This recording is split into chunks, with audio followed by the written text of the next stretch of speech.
Okay, hot off the presses, IRS issues another announcement, a notice about how they're going to handle required minimum distributions on inherited IRAs. What's that update? Got that and more coming up.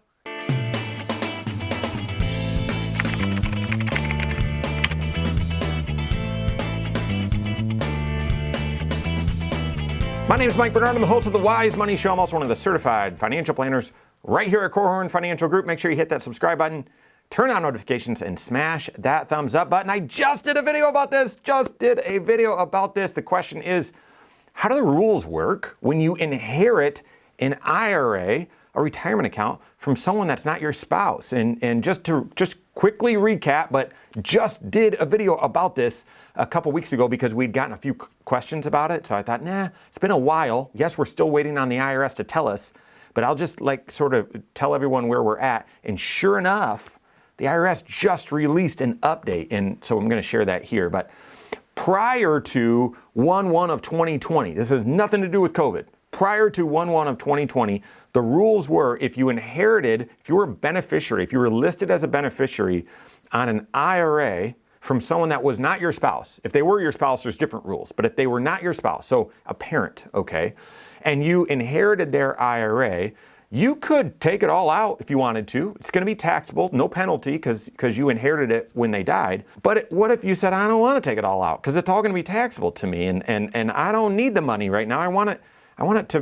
be for my retirement. Well, the rules were, you have to calculate a required minimum distribution on your life expectancy, and yet it had to at least take a minimum amount out every single year. And people were content with this. They called it the stretch IRA, even though it wasn't a different IRA, it was an inherited IRA.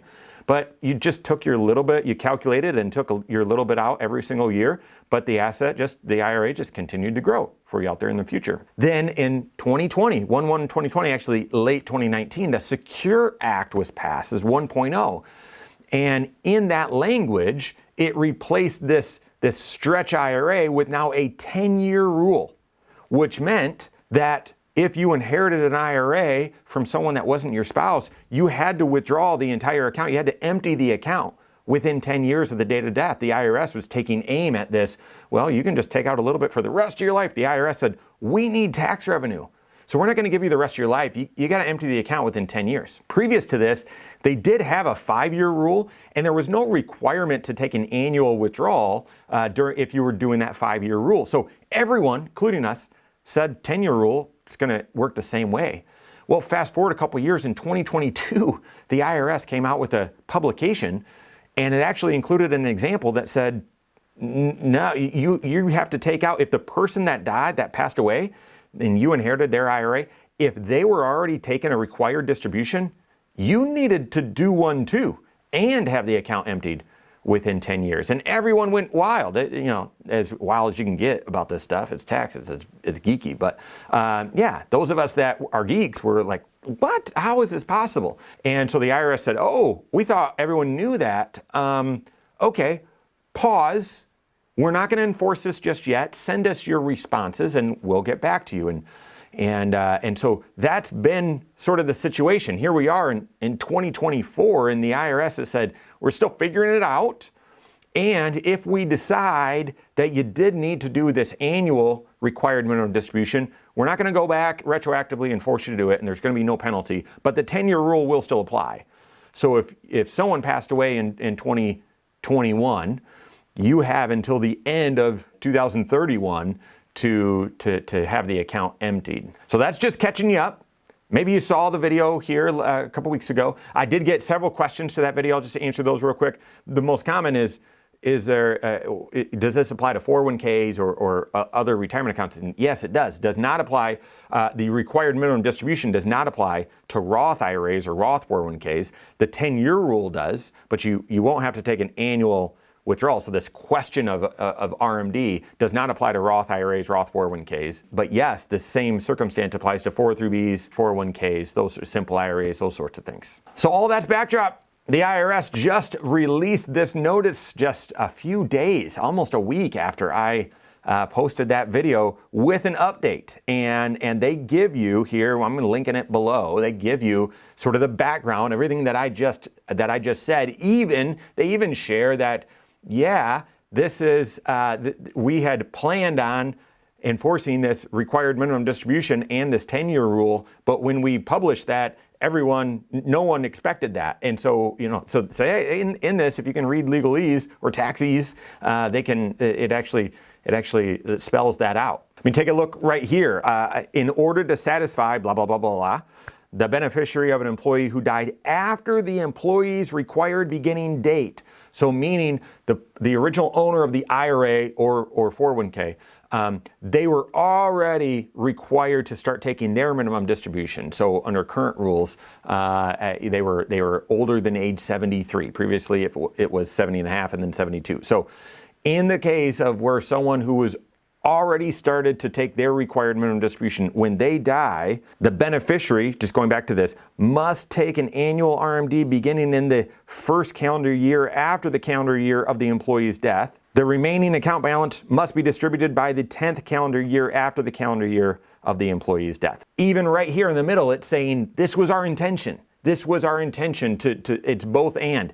If you're inheriting an IRA or 401k or 403b from someone who's already forced to take a required minimum distribution, when you inherit it, you have to do that too and have the account emptied within 10 years. So the IRS is doubling down on that being their understanding and their interpretation of the law. So what's the update? Fast forward here to page 8, item 3, applicability date of final regulations. Here's the big news, and it is surprising to me. Final regulations regarding RMDs under these blah, blah, blah, are anticipated to apply for determining RMDs for calendar years beginning on or after January 1, 2025.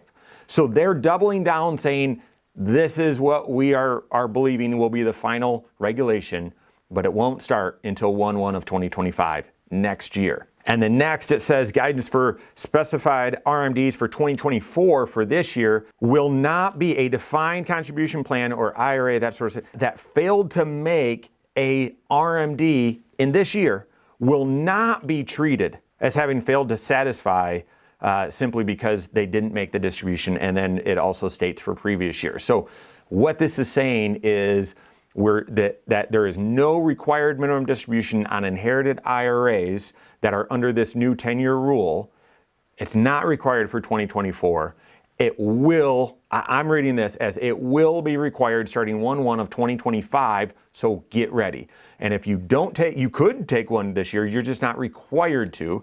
And if you don't, there will be no future retroactive requirement to make up for it and a penalty. I sort of thought they were going to enforce it this year. Since we're already in April, I'm glad they're not enforcing it this year. It's going to start next year. Do the proper planning. By the way, if you have an inherited IRA from someone who passed away under the stretch IRA rules before 1/1 of 2020, you do have to take a required minimum distribution this year. Those rules didn't change.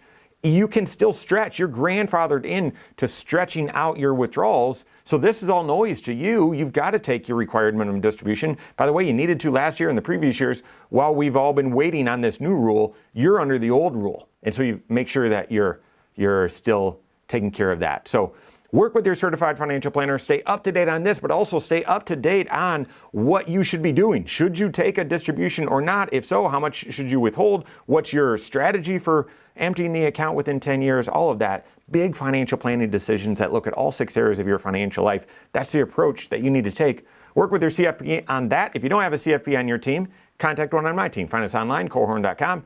That's Korhorn with K, wisemoneyshow.com. You can find us there as well, or send us an email, info@Korhorn.com.